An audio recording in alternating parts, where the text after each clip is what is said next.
All right, last lecture we talked about neurons and how that cells within our brain talk to each other. And then I ended the lecture with this list of neurotransmitters. So there's different messages, right? So we don't always send the same message from cell to cell. That message is very different dependent on the neurotransmitter that is released into that synaptic cleft.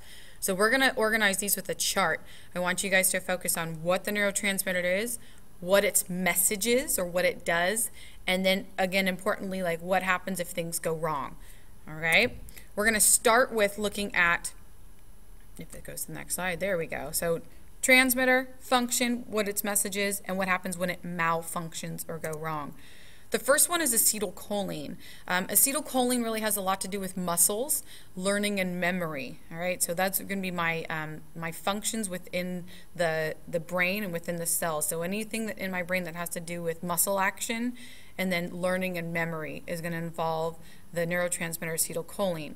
So think about things that go wrong with like memory. So with Alzheimer's disease, when I have a degenerative disease where that breaks down, my muscles stop working. Okay, so acetylcholine, muscles, ACH, muscles, memory, learning. The next one is dopamine. Dopamine has a lot of actions. It's most commonly influenced with your movement. That's different from muscles. So, right, so it's talking about movement, learning again, attention, and emotions. So emotions, meaning like dopamine levels like are usually off when you have things like anxiety or depression. Most of these malfunctions that we're going to talk about have a couple different neurotransmitters that are associated with them. Okay, so it's not just a one-on-one correlation, the two with each other. Like already we've talked about how learning involves acetylcholine and dopamine. So most of the functions are kind of a combination of both. But the other side where we have things that go wrong, those are pretty specific. So let's look at this one, a malfunction. So schizophrenia, if I have too much dopamine. If I'm starved, that means I have little dopamine. The brain produces like the tremors of Parkinson's disease. So if I have not enough dopamine, the tremors, so like the shaking of Parkinson's, people have Parkinson's disease are like constantly shaking, and that's because there's not enough dopamine. So that's going back to my movement part. And then again, looking at attention and emotion. Serotonin, again with mood and emotions. So antidepressants are generally like dopamine, serotonin, reuptake inhibitors, or they have to do with those two neurotransmitters. But serotonin is also associated with food, sleep, and arousal, so whether or not you're sleeping or awake. Undersupply, remember we talked about not enough, that's going to be linked to depression. Prozac and some other antidepressants, they raise our serotonin levels, all right, and that is found to decrease depression in people. Norepinephrine helps alertness and arousal. So now look at serotonins both with the arousal, and so is norepinephrine. Norepinephrine is usually another thing that's associated with a depressed mood, but because of a lack of alertness, okay, so not just really being with it. GABA and glutamate, okay, these are two big ones because they have opposite type of actions. So GABA is inhibitory. Think of like it's big. GABA inhibits neurotransmitters. What does it mean to inhibit? It means to stop. If I'm inhibited, that means like that you're slowing it down. It's stopping neurotransmitters. Okay? If I don't have enough inhibition, I have things like seizures, right? So the reason why we're not constantly like moving or tremors is because there is enough GABA to control that. So if I don't have enough, I might have things like seizures or tremors. Insomnia, not being able to sleep because I can't control like that activity in my brain. The opposite of GABA is glutamate. I kind of remember like glutamate as like that glue prefix there, like glucose. If you think of like sugar, it's excitatory.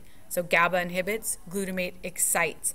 It's involved in things like memory as well. So you can see now that memory has been mentioned 3 times here: acetylcholine, dopamine, and glutamate. So it's really like this combination of all 3. If I have too much excitatory things in my brain, think about that. I have too many things in neurotransmitters exciting, then I have things that you can think of like a lot of motion, right? So migraines, seizures, why people avoid MSG is sometimes it has a lot of glutamate. But anything that's excitatory, if I have too much of it, think of like that too much in my brain. Okay, so let's talk about two separate categories here of my neurotransmitters. So neurotransmitters or drugs can either be something called agonists or antagonists. Agonists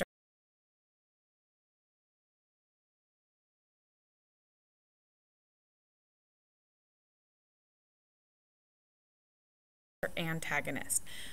Think of like agony, anti-agony, all right? So we're going to look at these three pictures here and how, or we're going to skip through, sorry, preview there. Antagonist and agonist.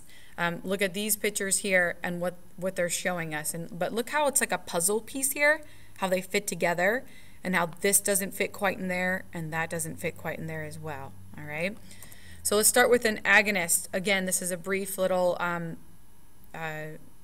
blown up picture of here's my synaptic cleft with all these neurotransmitters going into them. So, all right, so we're going to talk about how things connect together. They can either be an agonist or an antagonist. So when that message is going from neuron to neuron, so here we have it kind of coming together. So it fits together as like puzzle pieces. The neurotransmitter on the site, it fits like a lock and key. There's other things we've talked about before, like enzymes that fit like a lock and key. And what happens is that the receptor site on the neuron and then the receiving cell is able to get that message. The agonist excites it. So agonist excites it.